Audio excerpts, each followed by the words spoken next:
এই কোরবানির ঈদে কিডনি রোগীরা কি খাবেন অথবা কি খাবেন না? খুব সাধারণ একটা প্রশ্ন, কিন্তু উত্তরটা জটিল। আমরা এক কথায় যদি উত্তর দিতে চাই তাহলে হলো পরিমিতিবোধ। আপনি সব কিছুই খাবেন, আবার সব কিছুই খাবেন না। তার মানে অল্প অল্প করে খাবেন। আপনার ডাক্তার, নেফ্রোলজিস্ট, আপনার ডাক্তার আপনাকে একটা সুনির্দিষ্ট চার্ট করে দিয়েছে আপনার কিডনির স্ট্যাটাস বা স্টেজ অনুযায়ী। আপনি কোন স্টেজে কিডনি রোগী, মানে 1 থেকে 5 পর্যন্ত কোন স্টেজে অবস্থান করছেন, সেই অনুযায়ী আপনার সকাল, দুপুর, রাত্রি 3 বেলা এবং অতিরিক্ত 2 বেলা কখন কি নাস্তা করবেন সবগুলি লিখে দিয়েছে। সেই অনুযায়ী চলা সবচাইতে ভালো।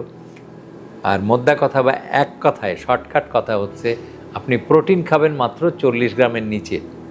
মানে যে প্রোটিনই খান, মানে মাছ, মাংস, ডিম, দুধ আর এই যে কোরবানির মাংস সব মিলিয়ে যেটাই খাবেন আপনি, সেটা সারাদিনে 40 গ্রামের নিচে।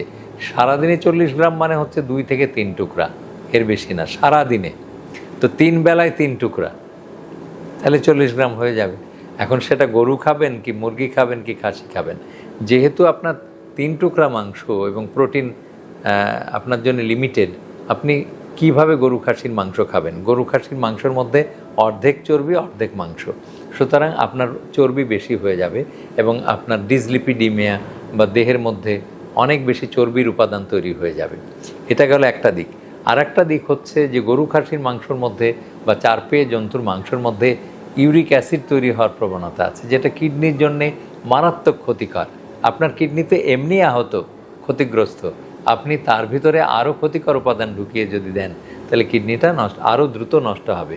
সুতরাং এই কোরবানিতে আপনার জন্যে গরু খাসির মাংস নয়। সুস্থরা অল্প অল্প খাবে, সুস্থরাই খাবে অল্প অল্প, আর আপনি খাবেনই না।